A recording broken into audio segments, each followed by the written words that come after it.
Hi, everybody. That was a big... All right, so let's start off with the questions. We'll get to the bio stuff later. Everyone on three, I want to hear it yelled out. 1, 2, 3. Thank you. Everyone ought to be getting that. So this was actually Trivia 100 from the 2006 qualifier round of Capture the Flag. They were very clever. Next year's question was very difficult. We had a hard time solving this, so of course that. And then the following year, any guesses? If you didn't already know? Any guesses? Hack Blank Planet. Thank you. Yes. Yes. We were all wondering next year what would they have done if they ran it this year. Ken Shota did not end up running it this year, but it would have been interesting to see. Now, of course, the point that this does bring home, there is a lot of inside jokes. If you came across this out of the blue, it might have been a little bit more difficult, not knowing sort of the prior history. In hindsight, it's stupid easy, but it helps to sort of be prepared. And that's really what this talk is about. A lot of this is meant to be sort of background, the kind of the inside story, the inside jokes, how it runs, what it is. So when you're wandering through the Capture the Flag room, you know what's going on. If you want to participate, you want to compete, hopefully we can go some hints that cover that too. So I'm Psifertex. This is me and my computer at home right now. That's what I use. It's not. It's probably no surprise I prefer Linux over Windows. These days, though, Steve Jobs takes more of my money. The age-old debates, I got to go with VI. The ever important issue over under. I'm sorry, that's the only way. Another big debate where I fall on, I'm afraid, for the Ruby lovers out there, I just like the Python. So no applause, but no boos. I'll stick with that. In terms of Pepsi versus Coke, neither. I'm sorry. Thank you. Probably more relevant, though, to this talk, I'm actually a member of this team. It's pronounced last place. It has ridiculous etymology and meanings that we came up with after the fact, actually. We really just kind of came up with it, I think, and tried to fit it to it. The team looks like this. That's me in the back. I like my anonymity, apparently. No, just the shot that we got. There's two guys not pictured. I want to do a brief run through the rest of the team members because, hey, we won a couple years, and I want to show off the guys that made my CTF experience so great. This here is Plato, probably the first, last, and only lawyer to ever win Capture the Flag. And I'm not talking about like he had a JD. This guy is a lawyer in his day job, which is pretty stinking sweet when you think about it. Team Captain Atlas, if you were here for the last talk and you heard the Ken Shota guys talking, they said Atlas was the one guy that came in the individual, just got his mind blown, came back and, really learned a huge amount. I mean, 4 years ago, he really wasn't doing the security stuff all that much, and now he is just phenomenally good. He really applied himself and threw himself into it, led this team, put this team together, built it, and then we not only he had a solo win, but then we won 2 years in a row after that. This guy right here is actually in the front row, so make sure to pat him on the back on the way out. I'm borrowing his black badges up front. Mizendo played the network sniffer, played defense, did kind of whatever. Talk a little bit more about the roles later, but you'll notice that everybody out here had a specific function, right? It kind of mattered. You didn't just all show up and do random stuff. We've got Shuriken, who besides being a phenomenally good sysadmin and kept the services going, is the resident IRC troll. It's a very important role that everyone needs on their team to have somebody in IRC hanging out, keeping things lively when you've been up for 48 hours straight. Fury, or maybe his twin, he has an evil twin acting on defense here. Doc Brown is our reverser. Actually, the Nops R Us website that the Ken Shota guys mentioned, there's a link to it later, is actually primarily Doc who did a lot of the write-ups, and he did a huge amount of work and put that together. He took all our team wiki and notes from a lot of the past competitions, put it up online, and then we're for a guy over here who doesn't get mentioned a whole lot, also an extremely good reverser exploiter. Really need that skill set. If you don't have a poo shown in the slides here, he was out for this particular picture, was an ex-Marine. So besides actually being, an actual technical guy, was also physical security, which you should never underestimate the aspect of physical security in Capture the Flag. And then also J-Rod was also not in this picture, another good exploiter. As for me, defense, offense, reversing, I've kind of done it all, which I take it to mean I'm just not very good at any of them, but they keep letting me be on the team, so I won't complain. So Capture the Flag itself, it's been billed as a lot of things: the ultimate hacking game, ultimate legal hacking game, reverse engineering, exploitation, as the Kenshoto guys were up here explaining last time. This is really their response to in a world of web app security. They wanted this to be binary exploitation, reverse engineering, hardcore stuff that in some ways is a hard skill set to develop these days, because a lot of the security research nowadays in the web world kind of misses out on the binary history in the background, and so they want to make this just lots and lots of binary fun. DD Tech, which is putting on the competition this year, claims that they have the same focus, and so presumably right now going on is the beginning of Capture the Flag for this year, doing the same kind of thing. We're very binary exploitation based, not a whole lot of command injection, cross-site scripting, SQL injection. I miss it, but I get made fun of for being a web weenie, so. In terms of timeline, if you saw the last talk, there were sort of a couple different eras or epochs of Capture the Flag.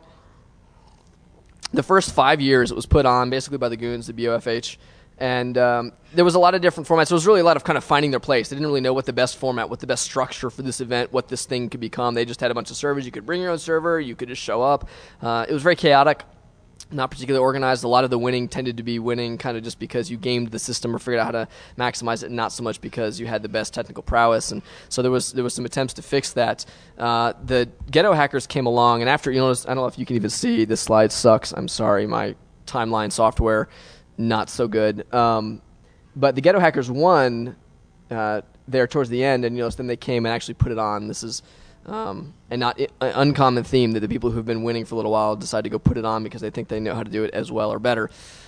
So the ghetto hackers came along, and they really made a bunch of improvements and revelations. Caesar's got a presentation you can pull up online at Black Hat. We spoke about how they designed. They brought in game theory. They brought in a lot of thought and planning and design. They introduced the idea of a qualifier round, the idea that before Defcon, a couple months in advance, you would have a qualifier round, sort of figure out who the teams were, and then when people would show up, only those teams would participate in the Capture the Flag, which is why we have the ACTF or OCTF in parallel, meant to sort of resurrect the old school free-for-all, kind of anybody can show up and join, which has advantages in being a bit more open, but less structured, less kind of cutthroat, probably less technically demanding.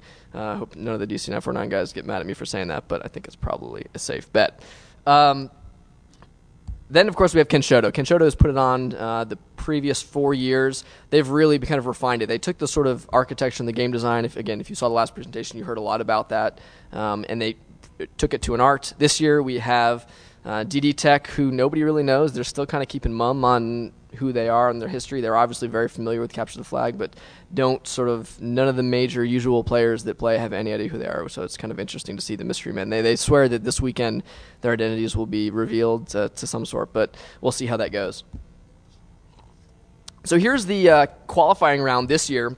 If you were to do the qualifying round, it was June 5th, 2300 Greenwich mean, and it ran straight for 48 hours. So one of the differences between the qualifying round and the finals is that the qualifying round, it just goes straight through. So you sleep, you don't sleep, but however you choose to do it, you need to sort of be putting your points in the whole time. It is fun to sort of watch and figure out who is in what time zone based on when they flatline. Like, they were sleeping then and they were awake, and you compare the teams. Here's the top 15 teams. Depending on the year, the top 7 to 9 teams will make it through the qualifying round and then join the last year's winners.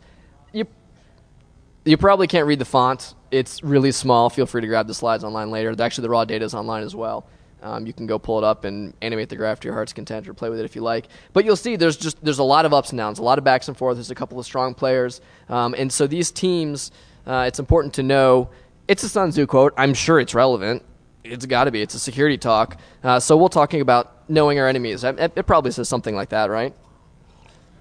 So those 10 teams that we had that qualified, the 10 teams including last year's winners, I'm going to go ahead and do a brief bio rundown, because when you walk through, like, you see the team name, if you're not sort of in the kind of click, if you've not been following or reading or you don't know what's going on, you don't really know who's who, what's what, and it's a lot more entertaining to know, that team's got a vengeance against that team and so-and-so. So to give you a little bit of the sort of backstory on who's what, we'll start with School of Root. They not only won last year, but they've also won in 2004.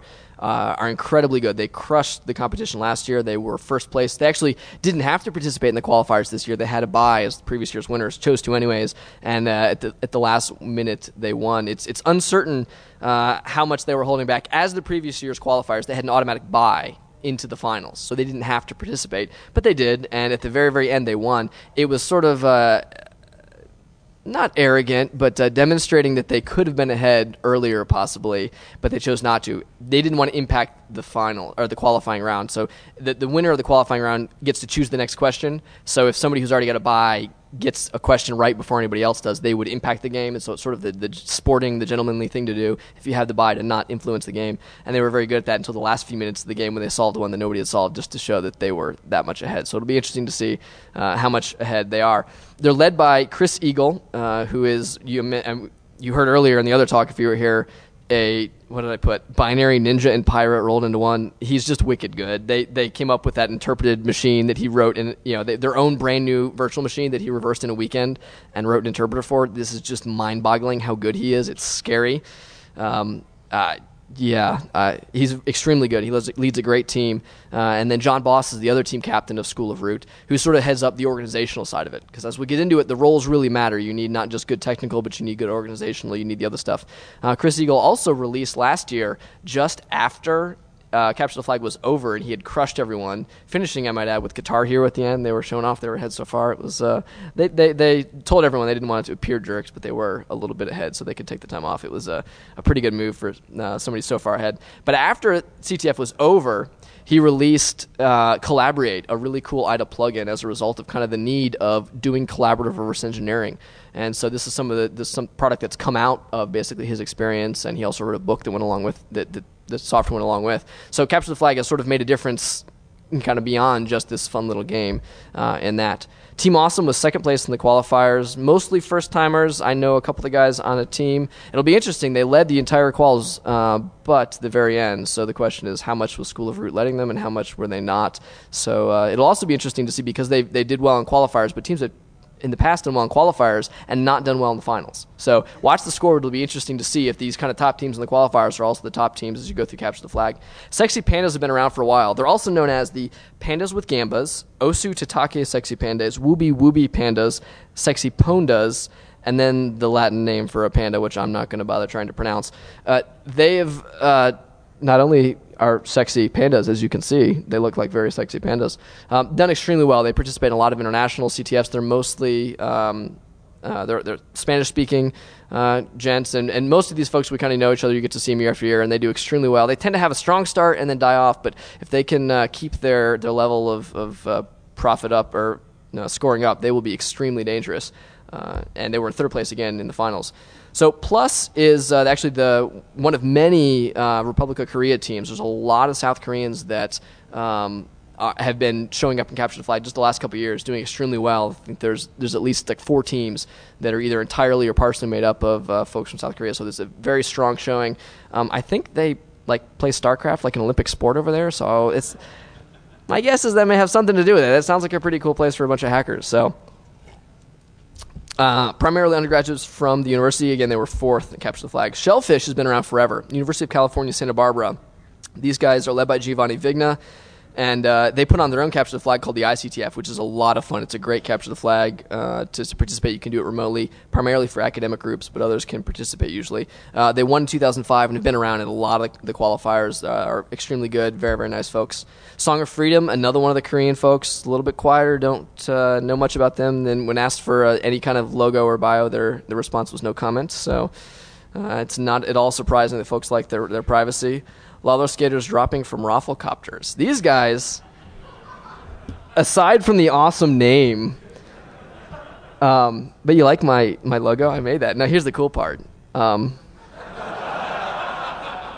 That made that 2 hours that it took to do that worth it. Thank you. Except Keynote can't loop, so otherwise he would be continuously falling and coming back. They have a much cooler logo on their shirts if you go nowadays. I wish they had given that to me, and I didn't have to make this. But they were really interesting because back in 2007, 3 guys from this team sort of put together a team to do the qualifiers and just blew everybody away in the qualifiers, which is really pretty impressive because the qualifiers, not only because they're 48 hours straight, but have a widely diverse set of challenges. And so to have just a small team do so well is extremely impressive. And again, they're here at the finals now, so we'll see how they do. They've also picked up a couple members, and I think if you know these guys or are friends with them or are interested in a slot, every now and then teams are willing to pick up kind of Ronin and have them join their team if they're under 8 people, which is usually the table limit. So if you really are polite and careful and can demonstrate your skills some way, you might consider asking. I make no guarantees or promises. Most folks tend to keep their teams the way they want it because you have no idea if it's a spy from another team or not when they come and ask to join you. So the Routards are a French-speaking team. Originally just all French. They're now French-speaking. I'm not even going to try to read the names. It would not be pleasant, but Hanzo's the team captain. And again, they have the distinguished honor of having been in the finals the last 3 years in a row. The only other 2 teams to do that being the Pandas and School of Root. So again, they're very, very commonly here and very skilled. WoW Hacker, I've been around for a couple years, another one of the Korean teams, and it's about all I know about that. Sapheads showed up at the last minute. This year they made it because of a couple other teams dropping out. And they're a combination of a couple other groups that I'm not going to read. It'll be in the slide notes if you want, that kind of joined together with some friends online. They're from all over the place. It's great to see a lot of internationally mixed teams, not folks just that are friends locally, but a couple of these teams are really draw from all over the place. They are also behind a really, really awesome, probably the best Capture the Flag write-up ever. Came out this year. It's a comic book style write-up explaining how they solved one of these binary challenges, and it was a lot of fun. It's linked to in the slide notes. You can pull up that. All right, I've talked enough. Let's go back to a challenge. This one, I'm going to warn you, is a little bit more difficult. That said, the rewards are that much greater. I have a Frisbee valued at far, far under $1,000. Much closer to $1 at Target, but I'm not saying. It goes to the, if you can't see it in the back, it's the skull and crossbones with heart-shaped eyes. It's very sweet. That goes to whoever can answer the next question. So, take your time. If you've already seen this, please don't answer. You're on your honor here. It's no fun if you've already received it. Anybody got any ideas? We'll kind of talk through it a little bit. So, x86, EBFE. Oh, we got a possible answer. Your answer was beef. Always a safe bet. Incorrect in this case, however, specifically because PPC instructions are never 2 bytes long. Well, yeah, anyways. Yes?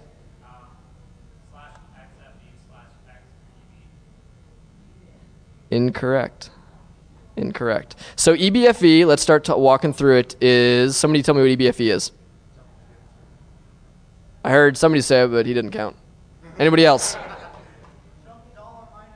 Jump $-2, thank you. So this will spin your CPU. It says jump to myself. And again, this was an actual question during a Capture the Flag qualifiers. Granted, you had online access and manuals and docs, which helps, and I'm asking you to do this from memory. That's why it's worth a Frisbee. So, who knows their PPC instructions? I'll even take the mnemonic. Somebody want to give me a mnemonic for a PPC instruction that is equivalent of a jump -2 in x86? Do they have jumps in PPC code? Anybody? This is a hacker convention, guys. Come on. We got a hand up. Yes. It is a branch instead of jump. What might the argument to the branch be? You're kind of thinking along the right idea, but maybe it's not based on the end but the beginning of the instruction instead, in which case it would be 0. Oh, we have a winner. Excellent. All right. You want to try to... Oh, he's going to make me give it to him that way there. All right. Thank you.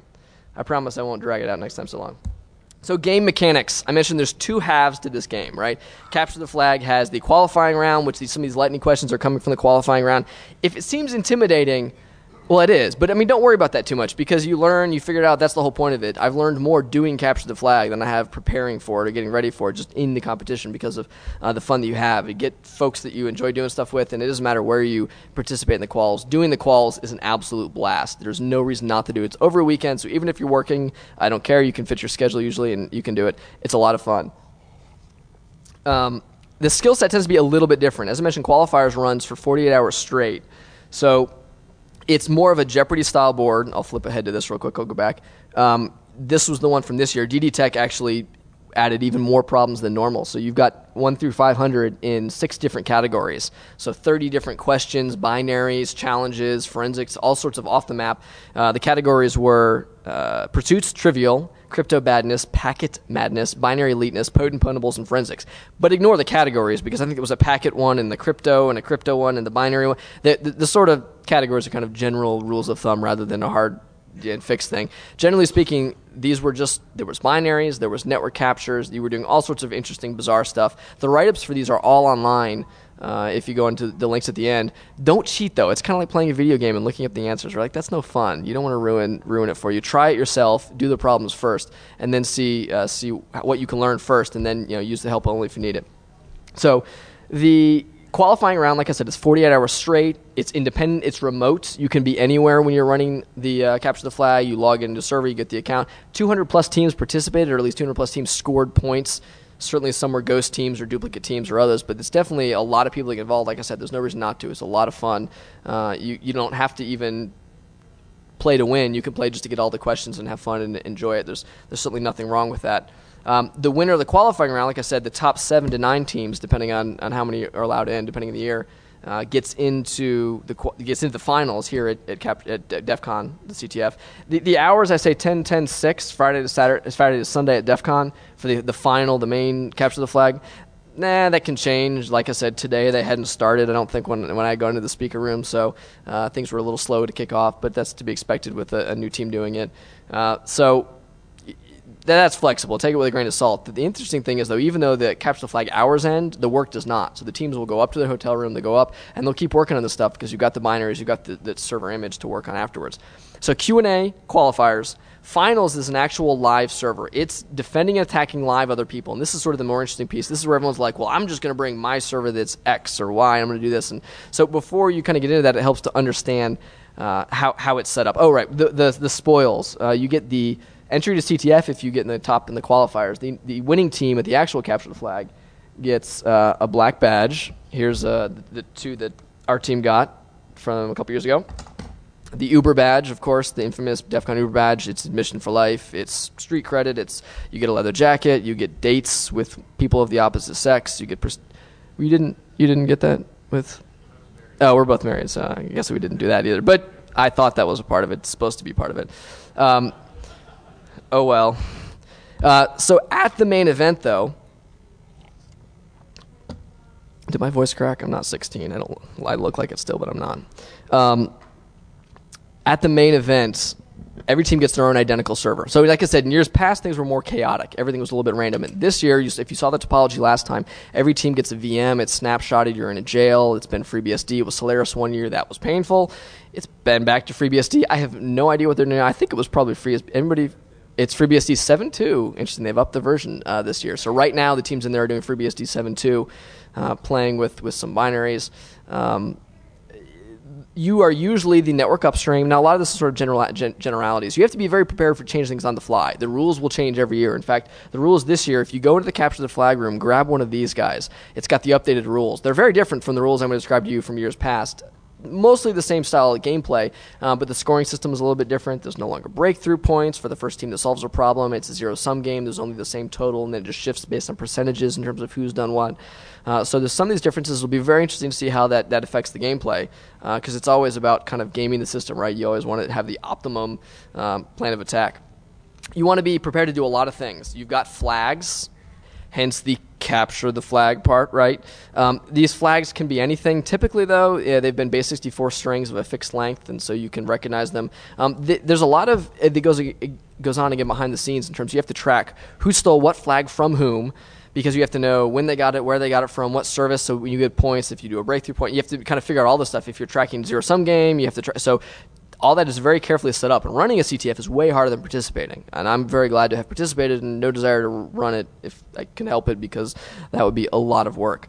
But stealing these flags and then submitting them is the way you actually get your points. The other way you get points, or rather you keep your points, is your SLA. So every team is required to keep their services up. I can have perfect security when I unplug my server. It doesn't help me much at actually maintaining service. And so to keep people from doing that, sort of taking the nuke approach, your points are all, sum total of all your points from either stealing a key, from overwriting your overwrite key onto somebody else's keys, all of that is multiplied by your SLA. So if you're up for 90% of the service checks you make, you get 90% of whatever the bucket of points you got. SLA matters. This is sort of the biggest, it's not like an inside trick or secret. This is just really, really important. Keep your services up. If you've got defensive techniques and tricks that you think of how you can rearrange the server, great. Test them very carefully. Never, ever fail a service check, because that will screw your score very, very quickly.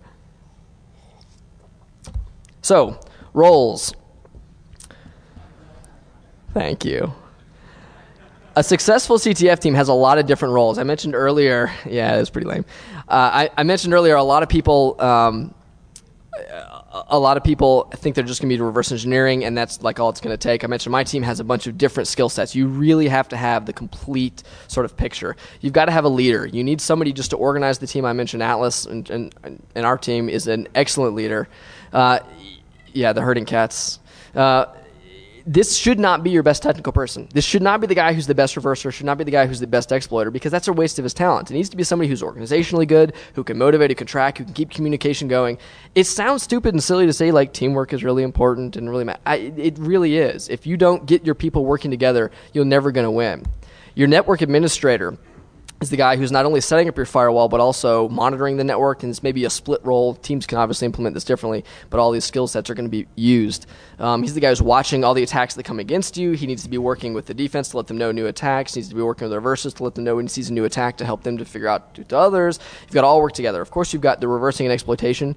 I didn't Google image search exploitation. Sorry, decided that would be a bad idea. This is the main skill set. It really is. Like I said, this is a binary exploitation. So if you want to do this, you've got to have somebody on your team. And you may have that one rock star who's your good exploiter, and that's okay because you need all the skill sets. But somebody's got to do this. You need your sysadmin. Somebody's got to keep your services up. That SLA, I told you, is crucially important. Keep your system running. And you don't know what you're going to get. You may get Solaris, you may get FreeBSD, you may get something bizarre, and you need somebody with a lot of experience in all this stuff. So Defender is similar to sysadmin. He plays it looks like the same. He's on the server. He's monitoring. He's keeping out. The difference, though, is the Defender's goal is purely to frustrate the opposition.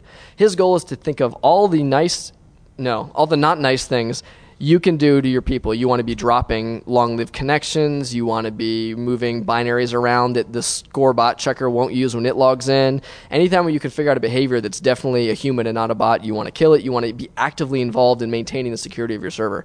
And this will be especially interesting as, the zero-sum game of scoring, how that impacts the number of points when defense matters more. In years past, it's almost been easier to ignore defense. You were better off not doing anything on defense to keep that SLA up. But we'll see if that changes. A gopher or gophers are critically important. Do not underestimate how nice it is to have somebody to get you food, because hackers do not live on caffeine alone, I'm afraid to say, for maybe 24 to 48 hours. But beyond that, you're going to need a little bit more than that. I said it earlier, you have to have teamwork. My team has never been the best at reversing, never been the best at exploitation, never been the best at dirty tricks. Okay, we were pretty good at dirty tricks. We'll get to that next. But we weren't the best in just about any area. We worked together really well. Team size is kind of a controversial topic.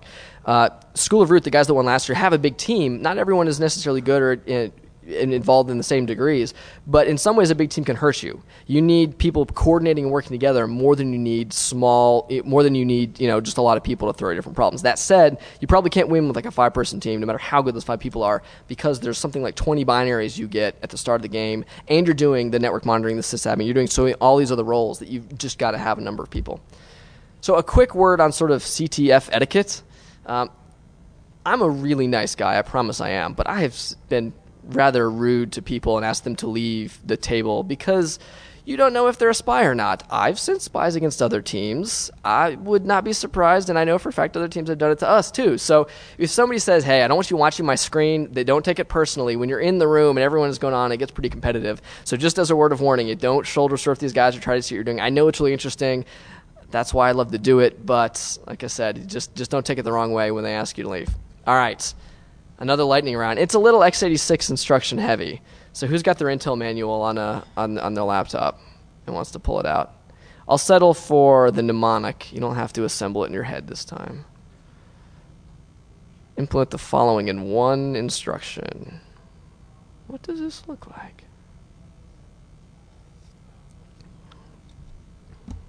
I don't have a Frisbee for this though, so maybe I'll give you a water cup.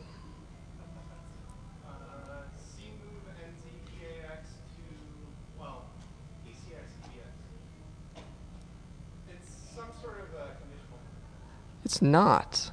The tricky part is it's not an inapt description of what's going on. It's close, I guess would say, but not quite it. So what will be put into EBX at the end of this? So the interesting thing is, so we're shifting 1 by ECX and ANDing it. So what's the only possible results? Can I have 14 bits in EBX at the end of this? I cannot. How many bits could I have in EBX at the end of this? I can only have 1 bit. There will only ever be 1 bit at a time in EBX at the end of this. We're going to skip this. It's not all that interesting.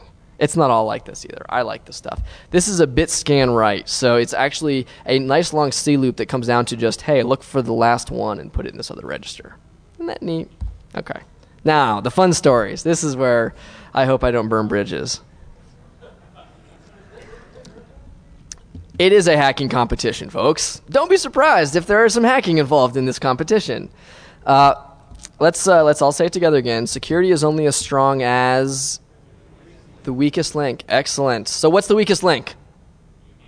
Humans, obviously. But specifically, what is it that we do or related to our usage of systems? It's, if you want to hack a system, what's just the simplest, stupidest way in, besides asking?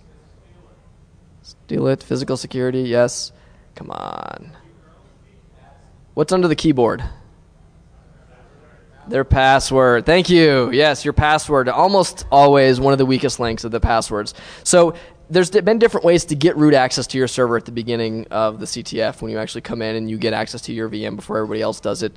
One of the ways was that you got a text file in the root of your system that had your password. It was your database password. It was the password you logged into the score server with, and it was with your root password. Most teams managed to get this right and change the root password. It's a rather important step in securing your box, changing your password from one that someone else can read. Right. Not everybody does. School of Root actually owned somebody that last year, and I got to give them credit because they could have literally owned every service immediately because they had root in somebody else's box and they chose not to. That was a very gracious thing to do. They have a lot of self-control, let's just say that. I'm not sure I would have been so strong. But one of the things you could do with this password, once you've changed it, what good is it, right? I can log into the score server as you. Well, that's nice. I can see your score. What else? Well, I can change your overwrite key. One of the little buttons in the score server says change my overwrite key, where you can change the key that you use to overwrite other people's flags to indicate you were the one that exploited that service and overwrote their flag, right? That's kind of a handy thing. Only one overwrite key can be active at a time. If I click that button, your scripts must be updated or you will not get any overwrite points. So for a little while on Saturday back in Defcon 15, School of Root's overwrites went like this. And then they noticed and figured someone hit the button, and so then it went back up again, and 15 minutes later I pushed the button again, and another 45 minutes went by, and no one noticed, and it flatlined again.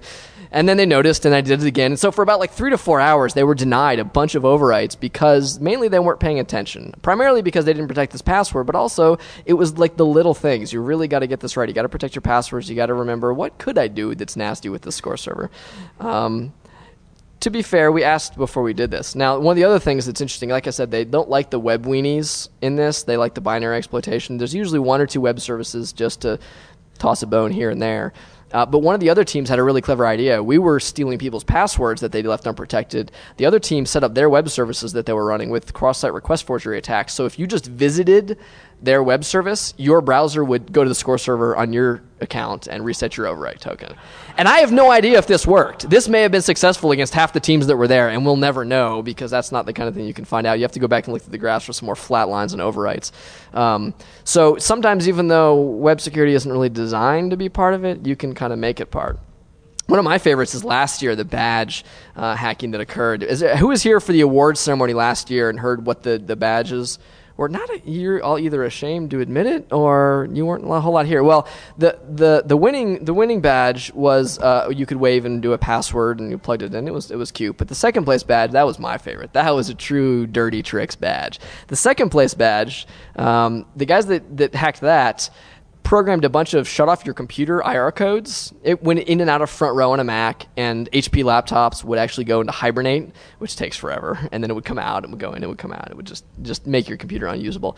And they clipped a resistor, so these things worked from like way far away. They'd just be walking around the conference with their badges transmitting this code. And so you'd see laptops popping in and out. There's a recording last year, these DV cams they were using, where one of the Macs suddenly got a little antsy, and I forget which talk it is, but if you go through the web video archives, one of the recordings gets a little hard to watch because the camera suddenly shut off. I don't know why. One of the teams, and I feel a little bad for the guy in the WoW Hackers who had an HP laptop because his computer was unusable for most of Saturday. There was a couple guys who had these hacked badges just dying with this guy. So I feel a little bad. But again, it goes into Capture the Flag, it goes into Dirty Tricks, it goes into Cool Hacking. The moral of the story is you better shut off every interface on your laptop. Go into your BIOS and disable your Wi-Fi. Don't just do it in the OS. Tape electrical tape over. You could actually put your finger over with the other badge and it would still go through in the laptop sensors. I mean, you better shut off everything you can to do it. So I guess the essence of judo, of which I know nothing, but I've heard, is using your opponent's strength against themselves, right? Remember that virtual machine they were just talking about in the last talk, that Chris Eagle, the one guy, the only guy that solved this crazy, ridiculous problem? It was unbelievable. It was actually, I think, Saturday. They said Sunday morning. I think, if I'm remembering correctly, it was actually Saturday morning. It was the first night of the competition. Chris Eagle came back, and he had solved it. This is just ridiculous. This hard problem built basically for him, he had solved, except he left it world readable. So we were having shells in their boxes. We had his patched binary. We have no idea what the vulnerability was. I haven't gone back and looked at it. It was a huge amount of changes he had made to it. His patched copy was secure, and I don't know how it worked, but I know I was secure too because I was running his copy from his machine that he left world readable. So again, keep track of those little things. They will get you. One of the almost ones that would have been really cool was a couple years ago when you actually had dial tone submission. The keys were all numeric, and you actually submitted them on a DTMF, which was really fun when everyone was scrambling to fries for WIN modems and voice modems trying to be able to script this stuff because no one wanted to spend dialing thousands of numbers into the phone system all day to the phone they gave you. But one team actually figured out, and I'd love to find out how, nobody that I talked to remembered, find out which team it was, but these guys actually got to the admin interface of the VoIP adapter, and if they had managed to redirect traffic and get other people's keys to them and then resubmit it, that would have been the ultimate. That would have been a great hack. As it was, they only were able to change the IP address on it, cause a little denial of service that had to be fixed, and then eventually got resolved. But they did get breakthrough points. So even though it was a kind of hack that was against the infrastructure, which is often against the rules, the moral of the story is if it's a cool hack, if it's a good hack, it's probably going to be worth some points. The other part is, again, if you go to the organizers, they'll usually let you do whatever it is because they like cool hacks too. They want to see this stuff go on. So this year, I wonder if somebody from DD Tech is in here. Probably not. They're sure very busy with that. But the qualifiers they put on this year had a problem. It was Forensics 200 that was meant to be solved by getting a Vim swap file. So you had to actually get the swap file and figure out the changes to the file and the original file source to figure out some changes. There was another problem that was solvable with a Vim swap file that was not meant to be solvable with a Vim swap file. They were fixing a web service and editing it on the server live with VI, and someone from one of the teams happened to go grab the swap file, get the source code to the prop. It makes it much easier when you have the source to a web service for some reason. It's strange how that's happened. So again, it's not always the way you expect it to be solved that it gets solved. So there's a lot of ways you could ruin the competition. We know this. Denial of service attacks are generally just disallowed. It's just not fun. I know it's a hacking competition, and if it's clever, it's worth it. Do it. You get points. Ask. Always ask, because you'll get the points. But just play nice. That's all I ask. Well, someone was ejected once for trying to cut someone else's network cable with a Leatherman, and that's just he was totally busted too. Collusion is another area, by the way, that you could really just make this not fun. Thankfully, it doesn't look like it's happened yet, but you could very easily swap keys with somebody else and make it look like you got a service you didn't. So I've just told you now how to ruin CTF. Please don't do that. That would not be fun. So great, you want to actually do this, right? What do you need to learn to actually get these skills to practice? What's the best way to learn to practice? Not a problem. You just need to learn a couple of skills. Once you've mastered those, you're set. It's a small set. You'd be just fine. There's some links. There's a lot of sites online.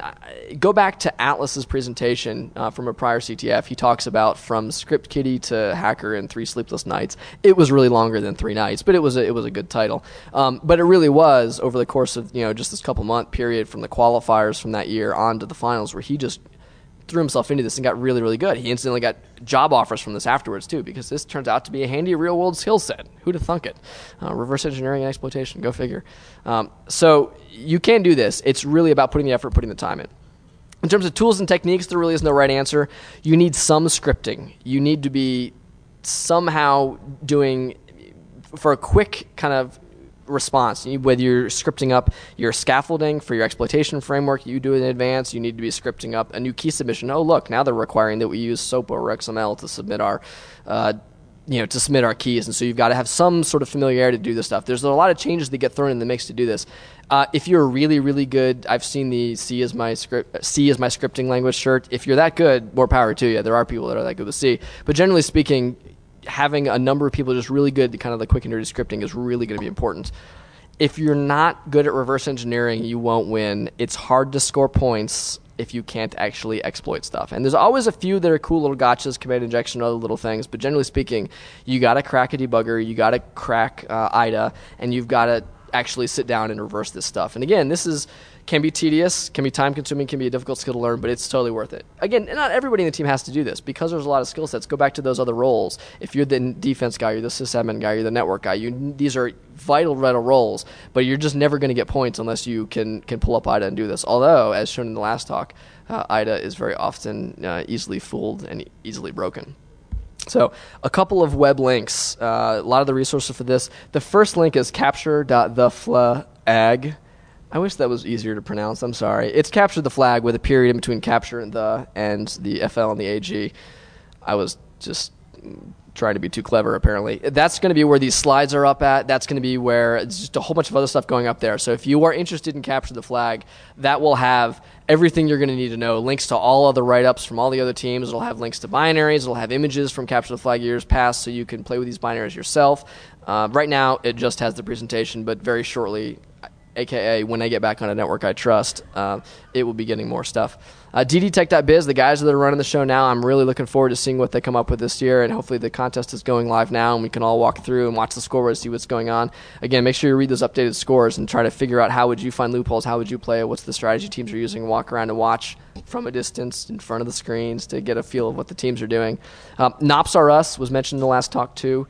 That's the one that has all the write-ups. Nops R Us has write-ups for 2 or 3 years worth of qualifiers and finals, so you can find lots and lots of good stuff up there. If you get stumped, if you want to go see what types of questions are liable to get into next year's qualifiers, go back and see that. Shall We Play a Game is done in the style of War Games, yeah, that's the thing.